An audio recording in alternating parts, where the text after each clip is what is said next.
नमस्ते। 24 नवंबर 1926 के बाद श्री अरविंद बैकग्राउंड में चले जाते हैं और 1927 7 फरवरी को दोनों श्री अरविंद उस हिस्से में चले जाते हैं बिल्डिंग के जिसको मेडिटेशन हाउस भी कहा जाता है। उसकी एंट्री वैसे तो फ्रांसुआ मार्टिन स्ट्रीट पर है, हालांकि हम सब जनरली आश्रम की मेन बिल्डिंग उसी स्ट्रीट से एंटर करते हैं, रू दे ला मेरीन। और ये कई लोगों को ऐसा लगने लगा कि श्री अरविंद अब एक्टिवली इन्वॉल्व नहीं है, लेकिन ये बिल्कुल भ्रांति थी। श्री अरविंद बताते हैं कि अब मुझे फिजिकली आवश्यकता नहीं है कि मैं फिजिकली हर चीज़ में इन्वॉल्व हूँ। मैं बैकग्राउंड में बिना हाथ और पाँव के ये युद्ध लड़ सकता हूँ जो मैंने सारे जीवन लड़ा है। और एक जगह वो निरोधा को लिखते भी हैं कि because I am fighting the battle from a corner of the room and I do not require to be physically present. तो ये नहीं समझना चाहिए कि युद्ध समाप्त हो गया। ये एक अलग प्रकार का युद्ध था जो अनेक भूमि पर श्री अरविंद लड़ रहे थे। श्री अरविंद ने अब अपने ऊपर विश्व की जो कई धाराएं हैं, आइडिया फोर्सेस, जिन्होंने अब तक इस युग को चलाया था, एक युग अब समाप्त होने को आ रहा था, लेकिन कई ऐसी धाराएं थीं जो अब तक चली आ रही थी। इसको हम इस प्रकार से समझें जैसे एक मनुष्य है, एक इंडिविजुअल है, व्यक्ति है, उसने अपने जीवन में कई सारी कर्म की धाराओं को प्रकट किया है। जिस स्तर पे उसका, जहाँ से वो एक्ट करता है, जहाँ से वो संकल्प लेता है, सोचता है, भावनात्मक होता है, और अब इन धाराओं को मोड़ना है। ना केवल मोड़ना है, उसमें कुछ धाराएं हैं जो ऊपर उठ सकती हैं, कुछ हैं जिनको हटा देना है। विश्व का वो पास्ट है, उसकी आवश्यकता नहीं है। कुछ हैं जिनका रूपांतरण हो सकता है, कुछ हैं जो सहयोग देंगी, कुछ हैं जो रेजिस्ट करेंगी। ये विश्व की जो धाराएं हैं, आइडिया फोर्सेस, जिनकी हम बात कर रहे थे, जैसे जड़वाद या साम्राज्यवाद या पूंजीपतिवाद इत्यादि, जिनको अब एक नई दिशा देनी है। सब कुछ डिस्कार्ड नहीं होना है, कई चीज़ों को लेकर के इंटीग्रेट किया जाना है एक नए जीवन के साथ। जैसे हम एक उदाहरण ले लें कि साम्यवाद, कम्युनिज्म या कम्युनिस्ट बेस्ड सोशलिज्म। तो जो साधारण कम्युनिज्म है वो एक बायोलॉजिकल उस पर बेस्ड है कि सब मनुष्य समान हैं, हम सब के अंदर एक एनिमल सेमनेस है और वो समानता होनी चाहिए। जहाँ तक इसका पूंजी का सवाल है, धन का सवाल है, बराबर प्रगति का सवाल है इत्यादि। किंतु उसका आधार जो है वो मटेरियल जड़ जगत है, उसकी अंडरस्टैंडिंग है। तो वो साम्यवाद नहीं ज़्यादा देर तक खड़ा हो सकता है, क्योंकि जड़ जगत का स्वयं अपना क्या आधार है वो हम नहीं जानते।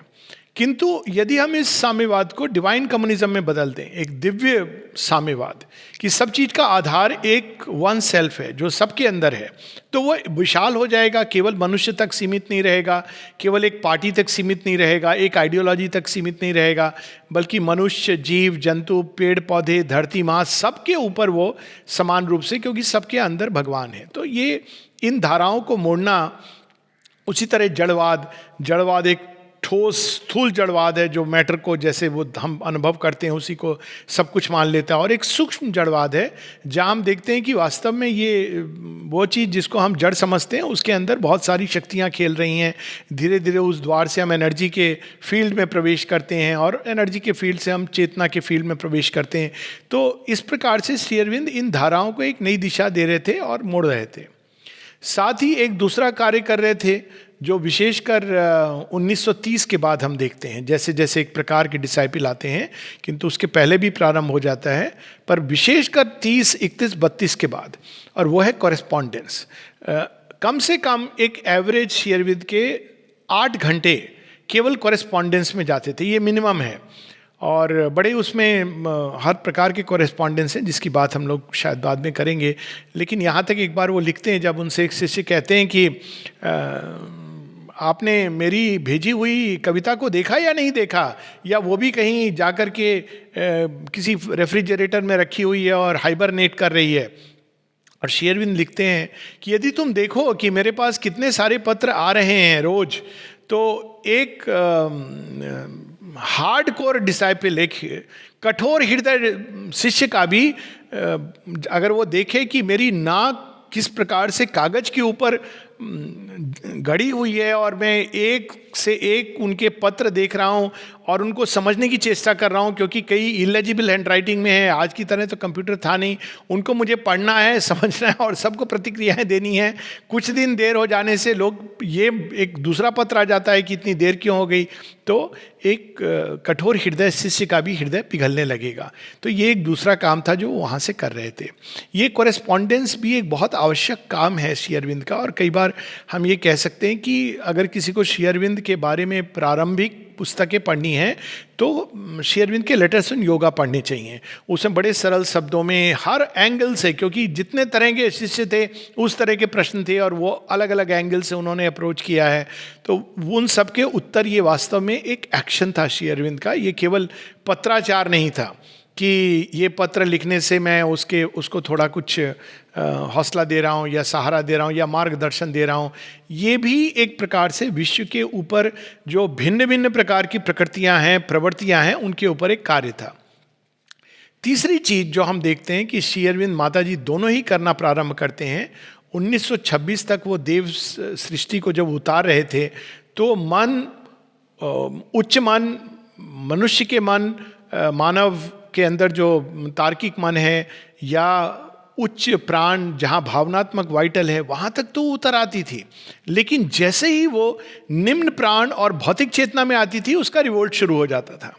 रिवोल्ट के बड़े विचित्र विचित्र तरीके से रिवोल्ट होता था। एक सजेशन आ जाता था कि मैं यहाँ क्या कर रहा हूँ, मुझे यहाँ से चले जाना चाहिए। एक इवन चंपकलाल जी जैसे इतने हम कह सकते हैं कि सत्यनिष्ठ सेवक, उनके हृदय में भी ये विचार, अनफिटनेस के विचार, ना केवल वो रिवोल्ट इस प्रकार से आते थे कि सच में माँ जगत जननी है। इसका कई लोग समझते हैं कि वो केवल इसलिए था क्योंकि वो यूरोप से थी।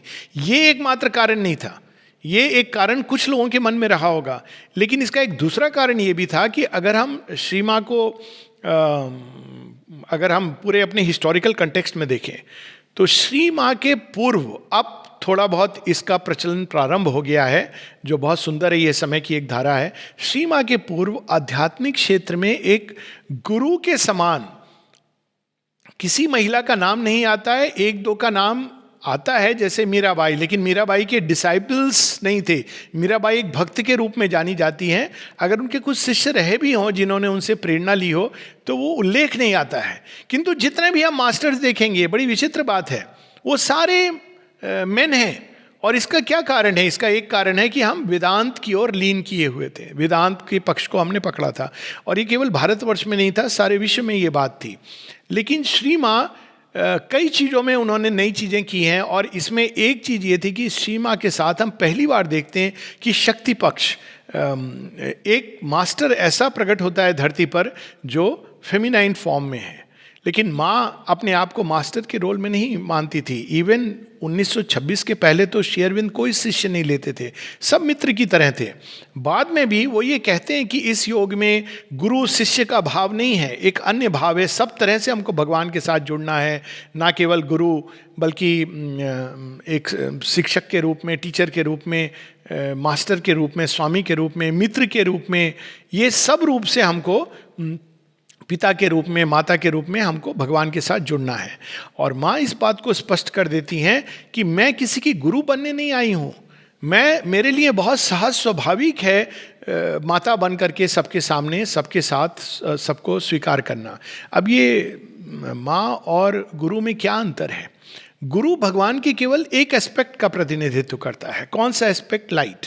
और हम देखेंगे कि पूरी हमारी एक लंबे समय से भारत की मानसिकता भी और पश्चिम में भी जहाँ भी बात होती है आध्यात्मिकता की, हम गुरु की बात करते हैं, वो जो हमको प्रकाश दिखाता है। गुरु बहुत तरह से हम अंडरस्टैंड कर सकते हैं, लेकिन एक उसकी अंडरस्टैंडिंग है जो अंधकार से प्रकाश की ओर ले जाता है। ग शब्द से, गु शब्द जो है, जो प्रकाश के लिए आता है, जो हमको अंधकार से प्रकाश की ओर ले जाता है।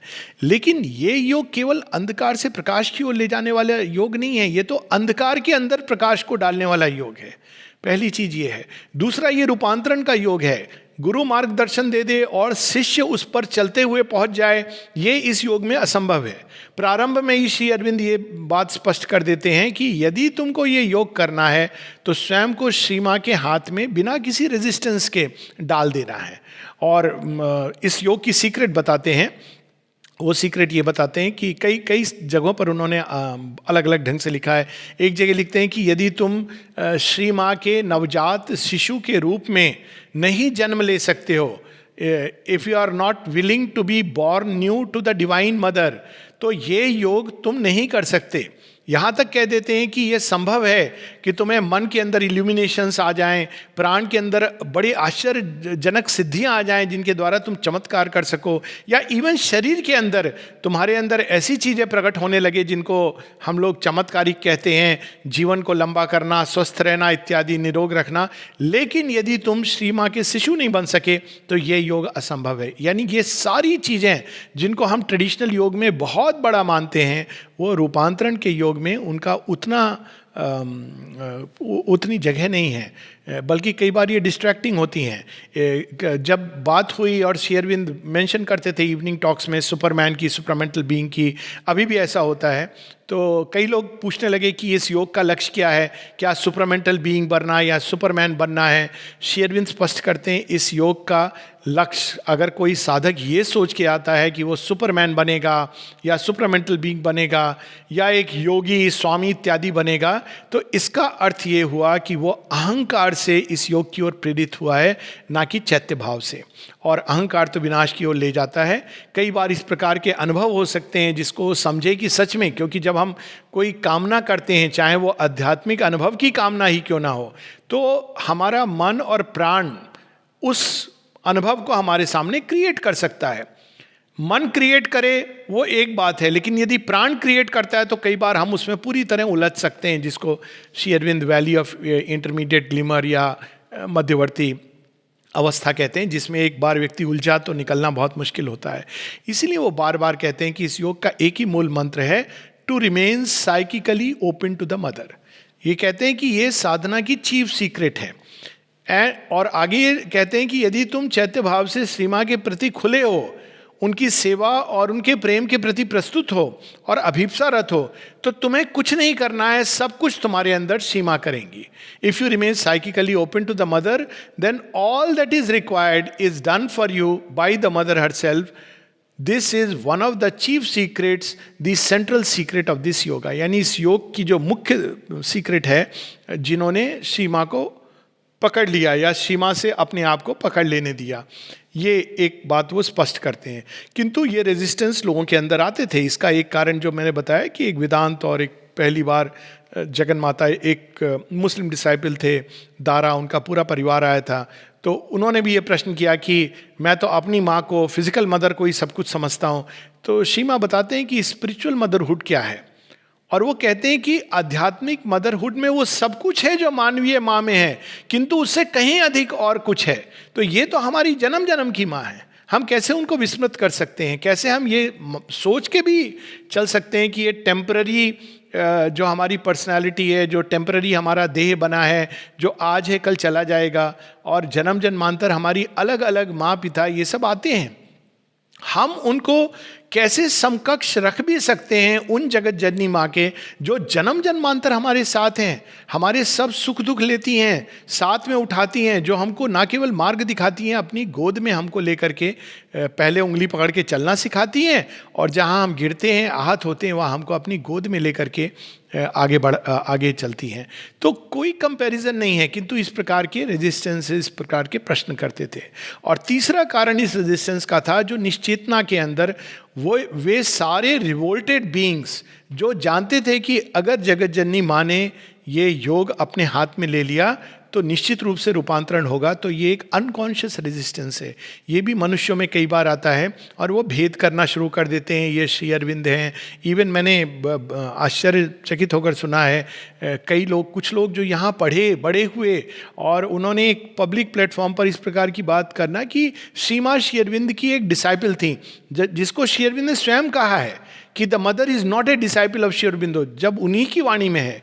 किंतु ये अनकॉन्शियस रेजिस्टेंसेस मानव के अंदर निकल रहे थे, इसलिए श्री अरविंद कहते हैं कि नहीं, ये देव सृष्टि को अभी हटा दो। ये एक कारण था, और इसमें अपूर्णता की संभावना है।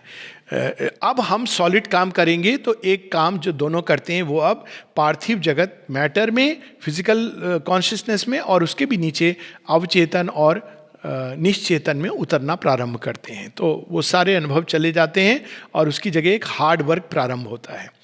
चौथी चीज जो श्री अरविंद करते हैं, जो बड़ी अद्भुत है, महत्वपूर्ण है, वो है सावित्री का फिर से वो टेकअप करते हैं। 1916 में उन्होंने एक प्रारंभ किया था, कुछ प्रारंभिक पंक्तियां हैं, पैसेजेस हैं, लेकिन 1927 से फिर से वो सावित्री पर कार्य प्रारंभ करते हैं। सावित्री को वो कहते हैं कि this is my most important work. और अगर हम एक दृष्टि से देखें तो ये बहुत स्वाभाविक है, क्योंकि भारतवर्ष में भी उन्होंने श्री माँ का एक विग्रह, जो भारत भूमि की माँ, माँ भारती के रूप में है, उनको उन्होंने मनुष्य के हृदय में, भारतवासियों के हृदय में विद्यमान किया। फिर अगर हम इस योग को देखें तो इस योग में भी उन्होंने जगन माता, डिवाइन मदर को बीच में स्थापित किया, उन सबके हृदय में जो इस योग में आगे बढ़ना चाहते हैं।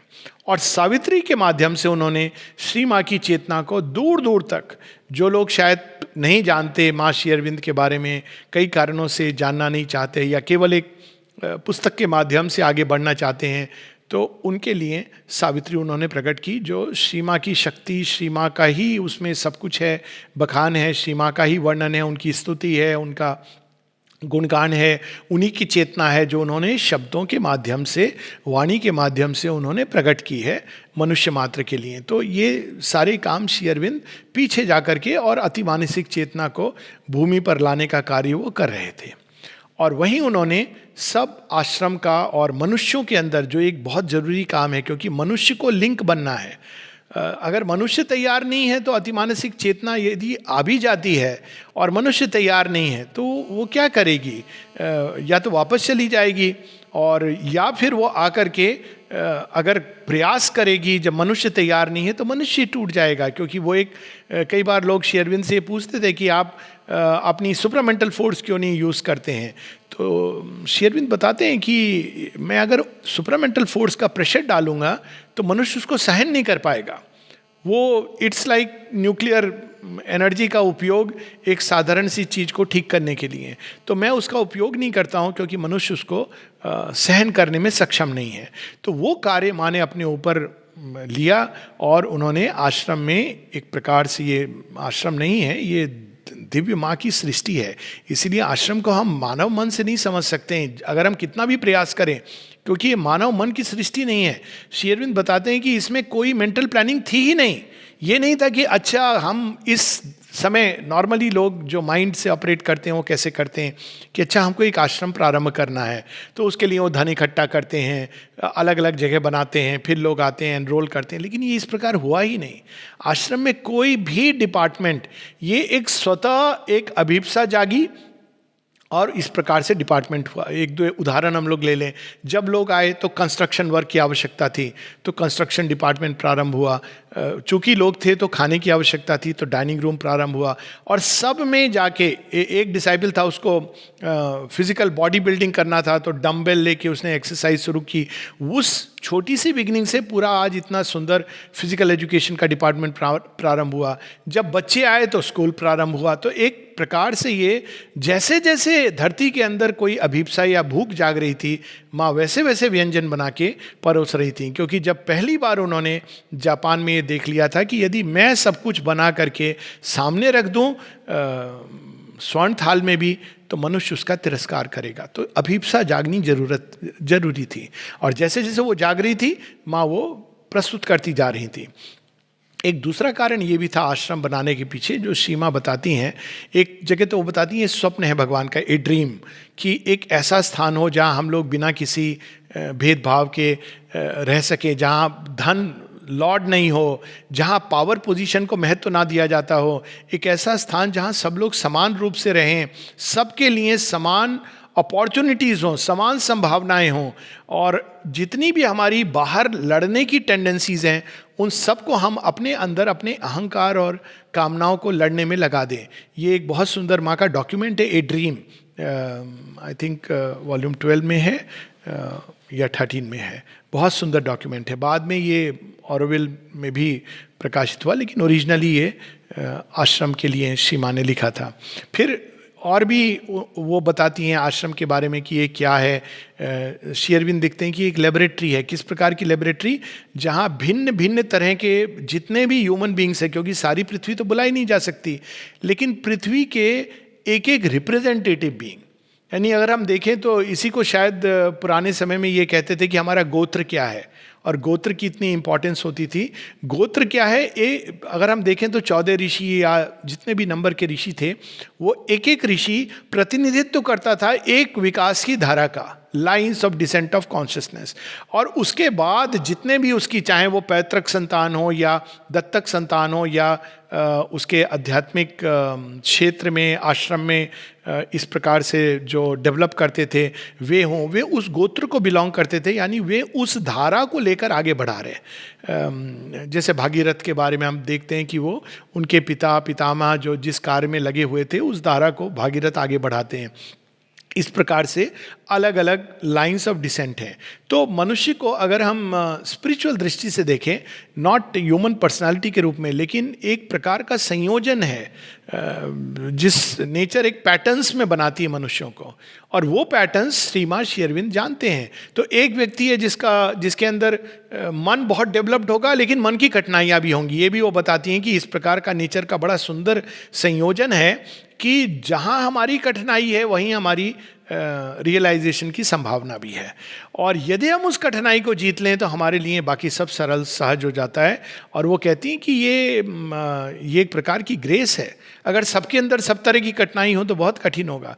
तो हम सबके अंदर कोई मूलभूत कठिनाई होती है, और वही मूलभूत कठिनाई हमारे लिए एक अपार संभावना का द्वार भी छिपाए होती है, जिसको श्री अरविंद सीमा कहते हैं शैडो, ईविल पर्सोना, जो हम सबको पीछे रहता है। लेकिन अब मनुष्य बहुत चतुर है, रादर मनुष्य का मन बहुत चतुर है। तो वो क्या करता है कि अपनी कठिनाई को वो नहीं देखता है, उसको और केयरफुली छिपाता है, बाकी सबकी कठिनाई उसको दिखाई देती हैं। ये भी, इसमें ये प्रॉब्लम है, उसमें ये प्रॉब्लम है, लेकिन वास्तव में हम सबके अंदर एक कठिनाई है। तो इस प्रकार से रिप्रेजेंटेटिव लोग आना शुरू हुए उस समय आश्रम में। कई लोग हैं जिनके नाम से हम देखते हैं 26 तक 24-25 लोग हैं। उसके बाद और लोग आना शुरू होते हैं, जैसे चुनी भाई आए, द्युमन भाई के नाम से जाने गए।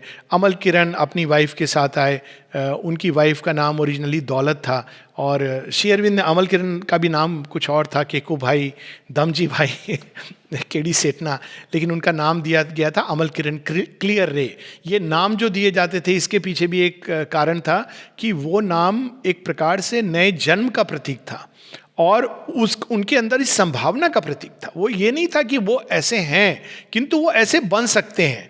तो नाम की बड़ी शक्ति होती है, क्योंकि हम जिस तरह का नाम अपने लिए चुनते हैं या कोई भी हमारे लिए चुनता है, हम स्वाभाविक है कि उस नाम के साथ एक तादात्म्य होता है, उसके अंदर एक वाइब्रेटरी पावर होती है।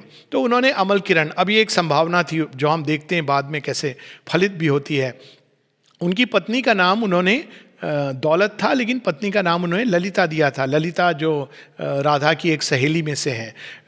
और भी लोग आए, दिलीप कुमार रॉय आए, दिलीप का नाम नहीं बदला, और उनके साथ में सहाना दी आई थी, दोनों संगीत में। और दिलीप कुमार रॉय तो हम सब जानते हैं कैसी उनके साथ कॉरेस्पॉन्डेंस हुई। फिर नीरद वरन आए।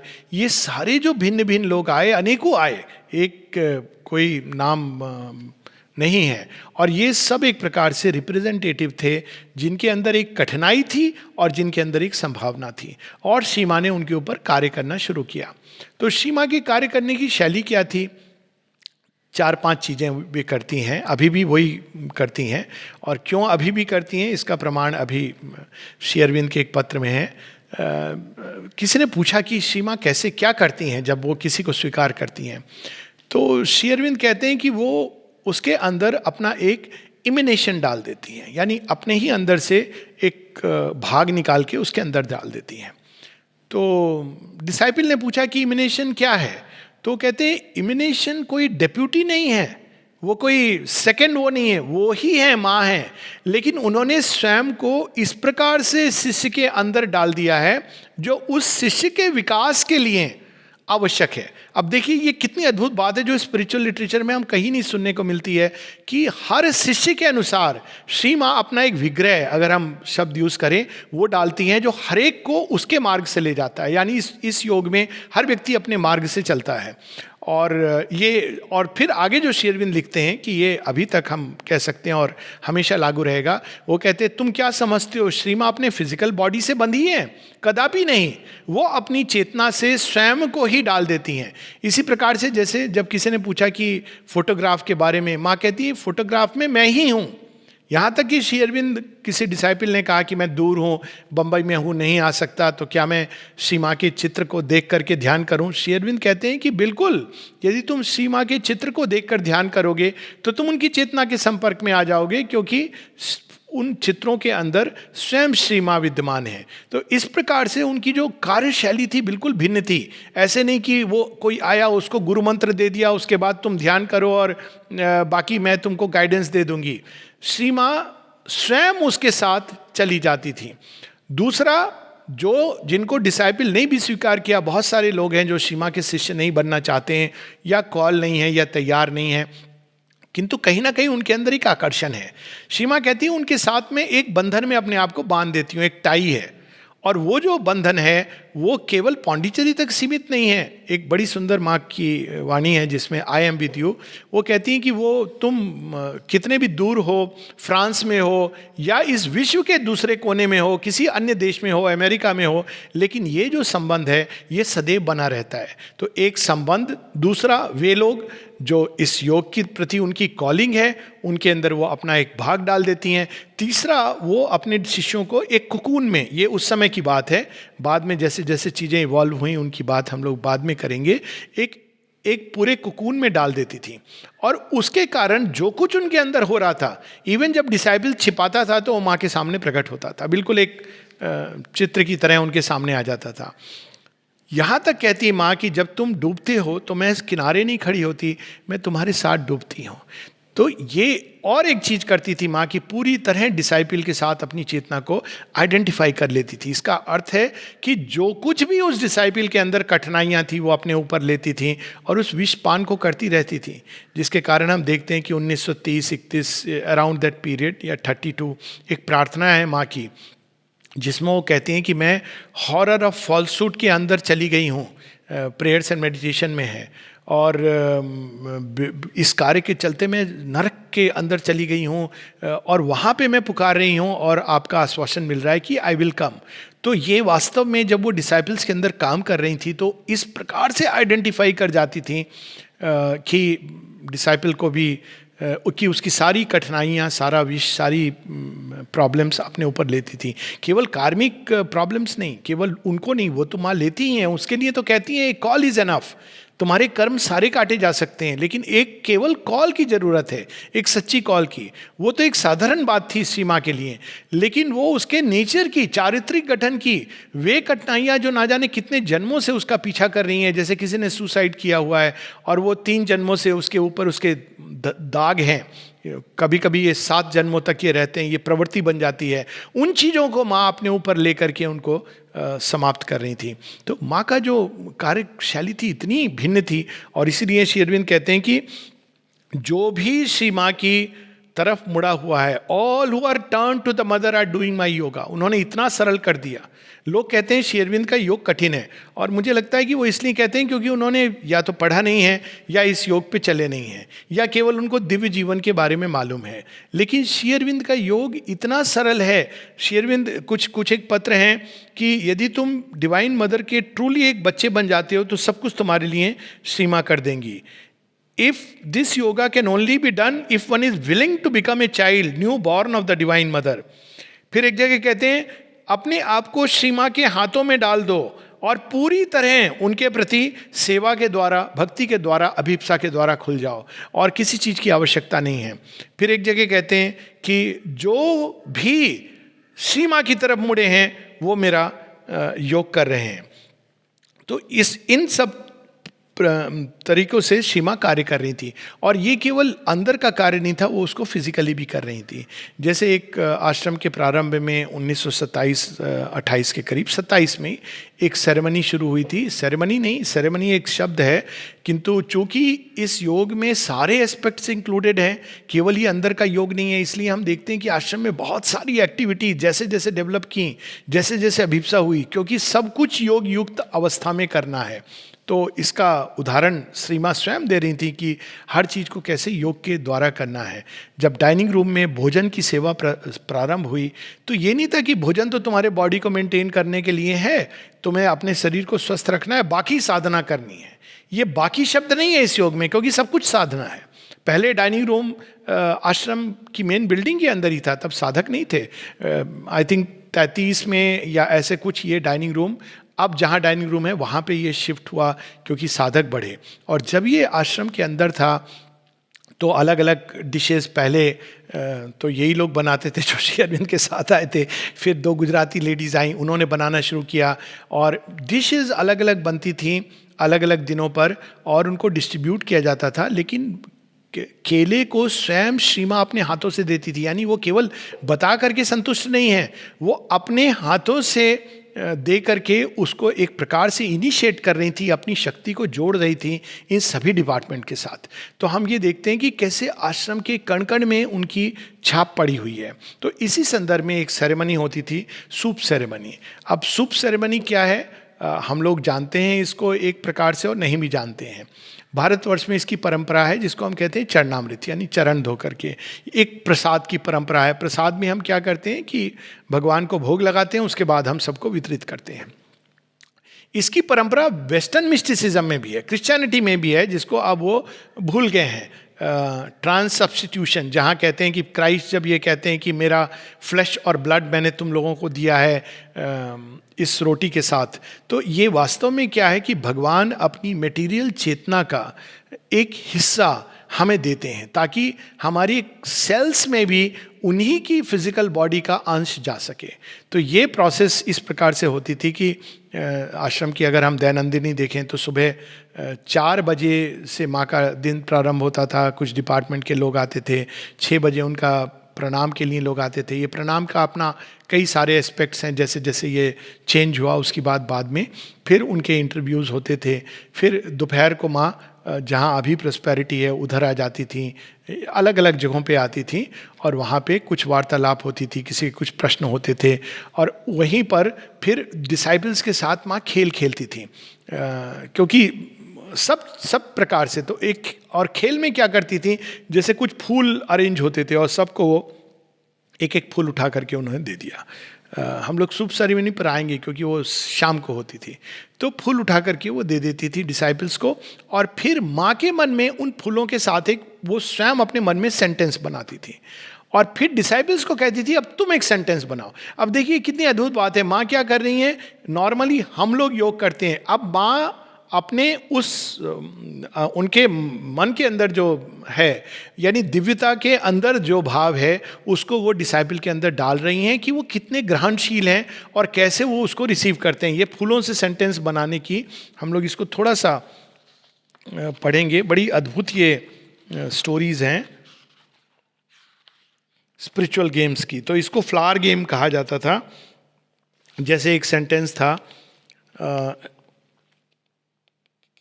By loving consecration, loving consecration एक फूल है, and faithful service, faithful service एक और फूल है, allow the divine protection, protection एक और फूल है, to be with you in your aspiring concentration जो एक फूल है, फॉर इंटीग्रल ट्रांसफॉर्मेशन, ट्रांसफॉर्मेशन फूल है। तो 5 फूल हैं जिनसे एक सेंटेंस बनाना है। फिर एक दूसरा सेंटेंस है लव, ये फूल है, the victor will manifest when there will be established through the 5-fold psychological perfection, ये एक फूल है। the love of the physical being for the divine एक फूल है, and when through loving consecration एक पुष्प है ये, there will be complete faithfulness to the divine, faithfulness एक फूल है। एक और बड़ा सरल है, open with devotion, open एक फ्लावर है, फूल है, और डिवोशन एक फूल है. Your vital being to Radha's influence, एक vital being to Radha's influence एक पुष्प है. And you will get vital peace, ये एक पुष्प है. The peace which leads to transformation, जो ट्रांसफॉर्मेशन एक पुष्प है. एक और बहुत ही सुंदर है, एस्पायर फॉर ग्रैटिट्यूड. अब एस्पायर और ग्रैटिट्यूड पुष्प हैं. Without gratitude the mind cannot gate purified. So purification flower है. तो इस प्रकार से वो खेल खेलती थी और बाद में सबको बताती थी कि उनके मन में क्या सेंटेंस था. तो चंपकलाल जी लिखते हैं, ये चंपकलाल स्पीक से पुस्तक है जिसमें कई इस तरह के गेम्स जो माँ खेलती थी.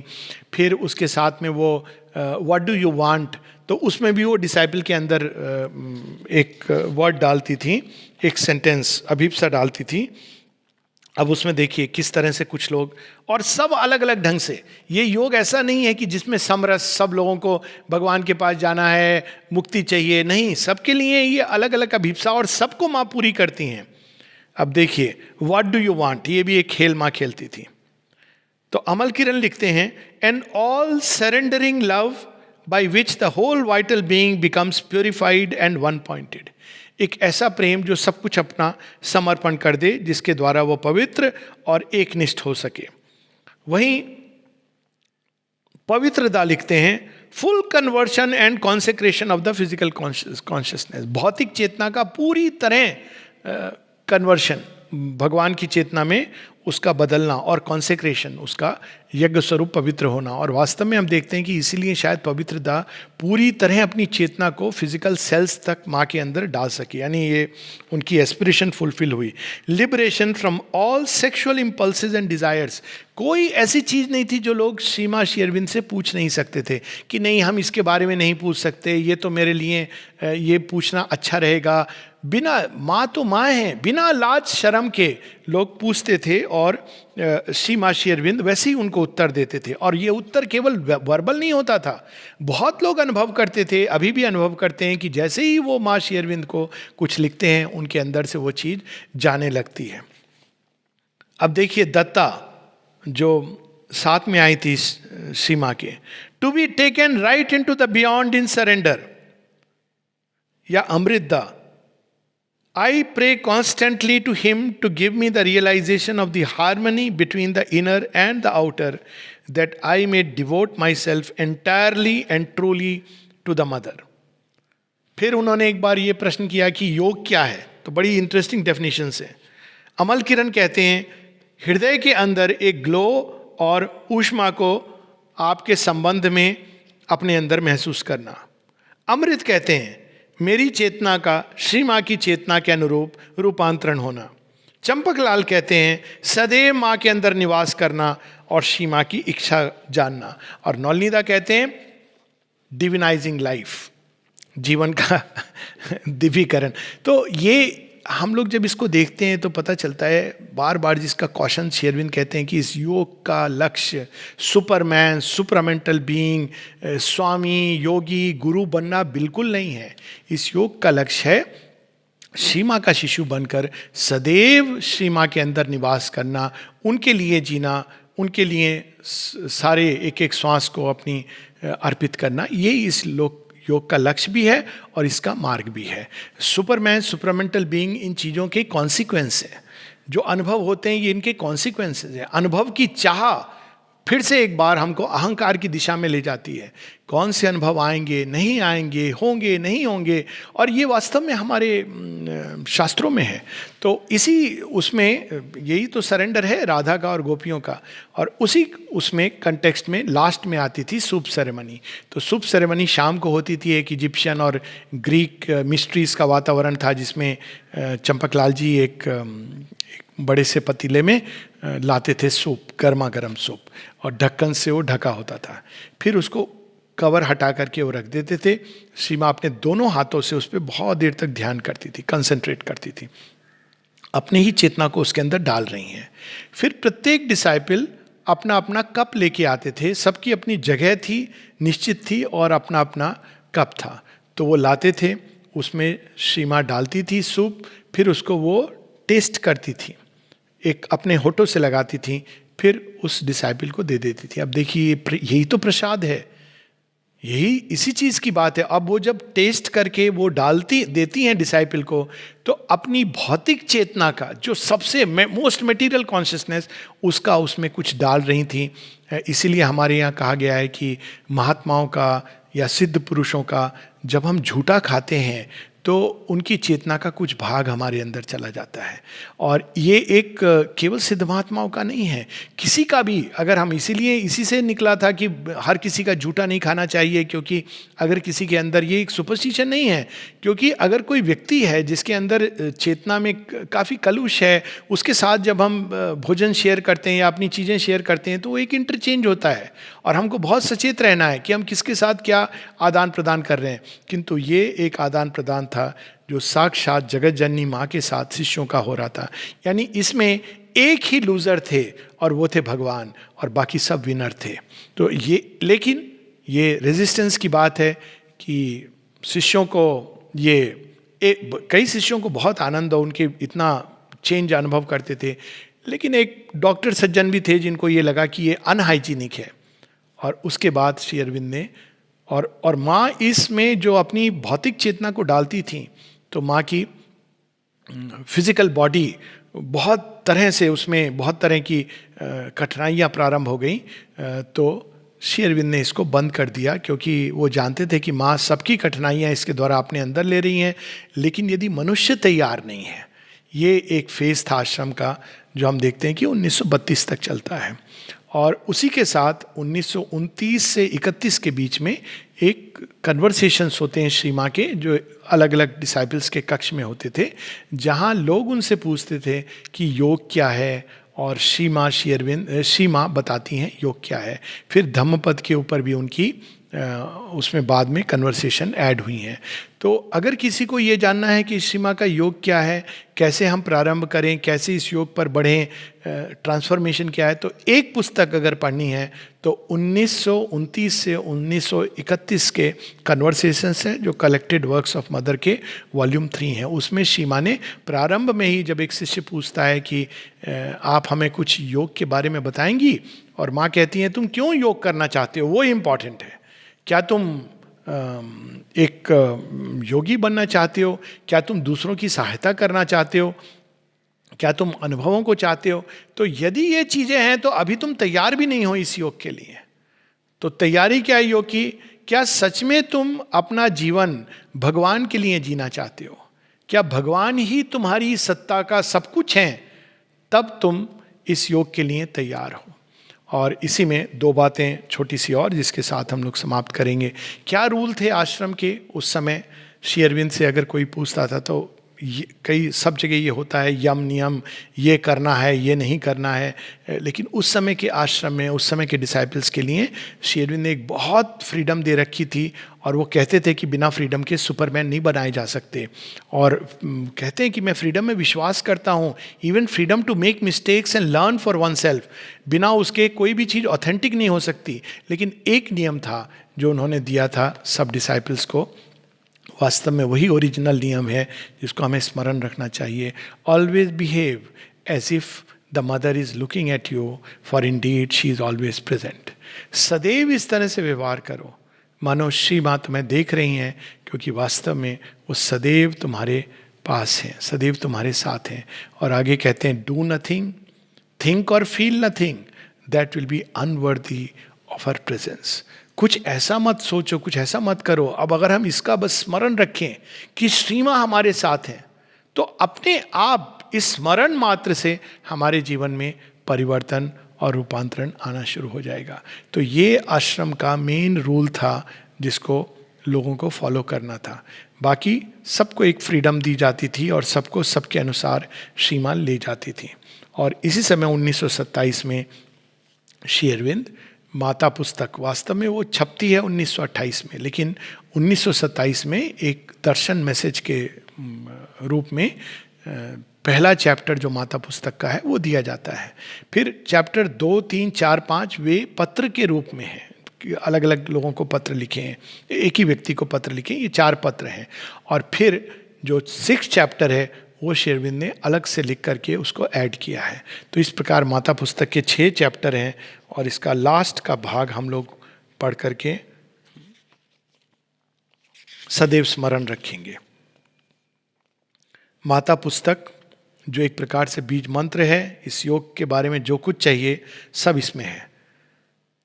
परंतु सावधान, अपने इस शुद्र पार्थिव मन से माता को समझने और परखने की चेष्टा मत करो।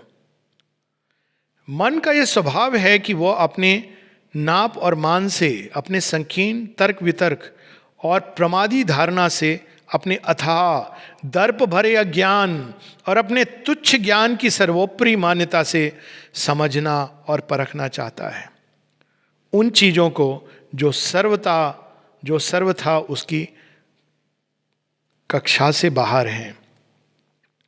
धुंधला सा प्रकाश पाने वाली अंधता के बंदी गृह में आबद्ध मन भागवती शक्ति के पद विक्षेपों की अबाध गति को बहुधा नहीं समझ बूझ सकता। जैसे दुर्योधन ने समझा नहीं श्री कृष्ण के शांति संदेश को, वो उसके लिए एक ग्रेस थी, लेकिन उसने उसको ठुकरा दिया। मन की लुढ़कती पुढ़कती समझ माता की दृष्टि और कर्म की द्रुत गति और विविधता का अनुसरण नहीं कर सकती। उनकी गति का मान मानवी मन का पैमाना नहीं है। माता के बहुविध विभिन्न रूपों के द्रुत परिवर्तन, उनके छंद निर्माण और छंद भंग, उनकी क्षिप्रता के द्रुत वेग और उनके गतिरोध, किसी की समस्या का विचार किसी प्रकार से तो किसी दूसरे की समस्या का विचार किसी दूसरे प्रकार से, ऐसे उनके नानाविध मीमांसा प्रकार, उनका कभी एक धागे को उठाना और फिर तुरंत रख देना और दूसरे धागे को उठाना रखना और इस तरह सब धागों को एक सूत्र में ग्रथित करना, इन सब बातों को ठीक तरह से ना समझने के कारण घबराया हुआ मन नहीं देख सकता कि कैसे परमा शक्ति अज्ञान की इस गहनता को भेद कर चक्कर काटती हुई बड़ी तेजी के साथ ऊपर परमा ज्योति की ओर चली जा रही है। ये बात बहुत बाद में एकदम स्पष्ट होती है। इसलिए श्री अरविंद कहते हैं इस योग की प्रोसेस एक सिंपल प्रोसेस नहीं है जो सब एक ही रास्ते से जा रहे हैं। सब जा वहीं रहे हैं, लेकिन अलग अलग प्रकार से, अलग अलग रास्ते से, और एक तरह से इसमें डिवाइन मदर का काम नहीं होता है। तो हमें क्या करना चाहिए अब वो बता रहे हैं। इसलिए यही अच्छा है कि तुम अपनी अंतरात्मा उनकी ओर खोल दो, और यही यथेष्ट है कि अपनी चैत्य प्रकृति के द्वारा उन्हें अनुभव करो और चैत्य दृष्टि से उन्हें देखो। यही सत्य के सम्मुख होते और उसके इशारे पर चलते हैं, चैत्य भाव और चैत्य दृष्टि। तब माता स्वयं ही तुम्हारे मन, हृदय, प्राण और शरीर चेतना को उनके चैत्य तत्वों के द्वारा प्रबुद्ध कर देंगी और अपनी रीति नीति और प्रकृति भी दिखा देंगी। इसी में अंत में वो कहते हैं,